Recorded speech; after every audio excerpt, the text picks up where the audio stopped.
السلام علیکم ورحمۃ اللہ وبرکاتہ۔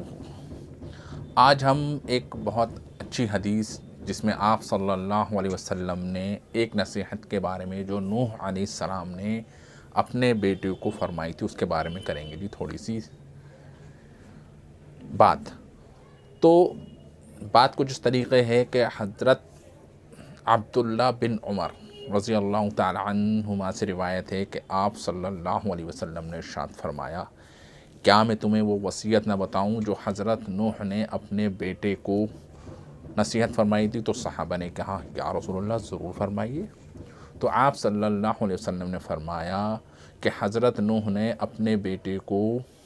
وصیت فرمائی کہ میں تمہیں 2 کام کرنے کا حکم کرتا ہوں اور 2 کاموں سے روکتا ہوں۔ 2 کام جن کا میں تم کو حکم دیتا ہوں، یعنی کہ حضرت نوح نے اپنے بیٹے سے فرمایا کہ ایک چیز کا حکم تو یہ ہے کہ لا الہ الا اللہ کے پڑھنے کا حکم دیتا ہوں، کیونکہ لا الہ الا اللہ ایک اتنا کہہ سکتے ہیں نا، ایک زبردست کلمہ ہے کہ اگر اس کو ہم ایک پلڑے میں رکھ دیں ترازو کے اور دوسرے پلڑے میں تمام زمین اور آسمان رکھ دیں تو یہ لا الہ الا اللہ کا جو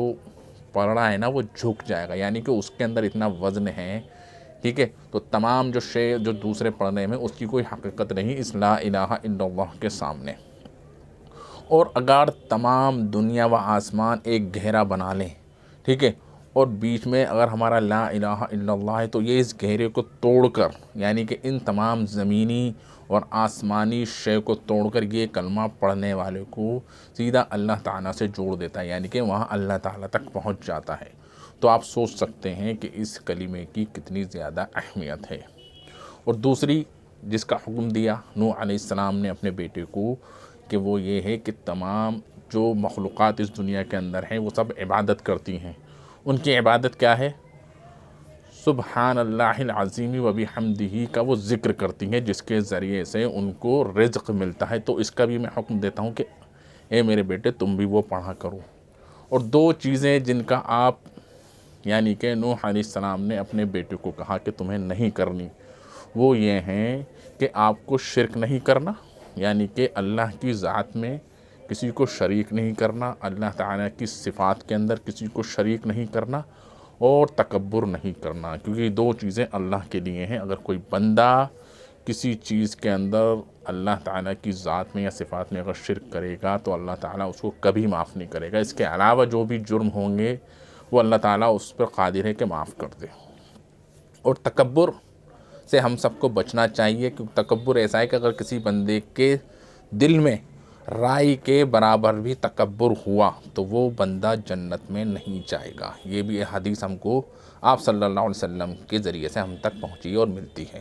تو کہنے کا مطلب یہ ہے کہ لا الہ الا اللہ پڑھنے والا اس دنیا کے اندر بہت زیادہ قیمتی ہے، اور اس کی جو اہمیت ہے وہ ہے بہت زیادہ، کیونکہ نوح علیہ السلام نے اپنے بیٹے کو کی۔ تو کرنے کا مطلب یہ ہے کہ اللہ تعالیٰ کے اوپر پورا یقین ہمارا بن جائے کہ کرنے والی ذات اللہ تعالیٰ کی ہے، کسی سے کچھ نہیں ہوتا، تمام چیزیں اللہ تعالیٰ کی محتاج ہیں، کسی کے چاہنے نہ چاہنے سے کچھ نہیں ہوتا، اللہ تعالیٰ جو چاہے گا وہ ہوگا۔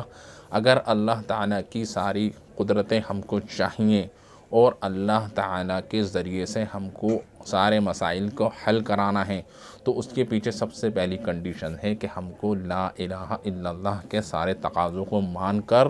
اس پر یقین کرنا ہوگا، تبھی اللہ تعالیٰ کی مدد ہمارے ساتھ آئے گی، یعنی کہ اللہ تعالیٰ کی ذات میں اور اللہ تعالیٰ کی صفات میں ہم کو کسی کو شریک نہیں کرنا۔ تو اگر ہم اس کے اوپر جم گئے تو اللہ تعالیٰ ہم کو دنیا میں بھی کامیاب کریں گے اور آخرت میں بھی ہم کو اللہ تعالیٰ ضرور کامیاب کریں گے۔ شرط یہ ہے کہ لا الہ الا اللہ کے سارے تقاضے ہم پورے کرنے والے بنے، تبھی اللہ تعالیٰ کی مدد اور اللہ تعالیٰ کی طرف سے ہونے والی ساری برکات ہم کو ملیں گی اس دنیا میں بھی اور آخرت میں مرنے کے بعد، جس کو ہم کہتے ہیں آخرت کی دنیا، وہاں پر بھی ہم اللہ تعالیٰ کے فضل و کرم سے جنت میں ضرور جائیں گے۔ السلام علیکم ورحمۃ اللہ وبرکاتہ۔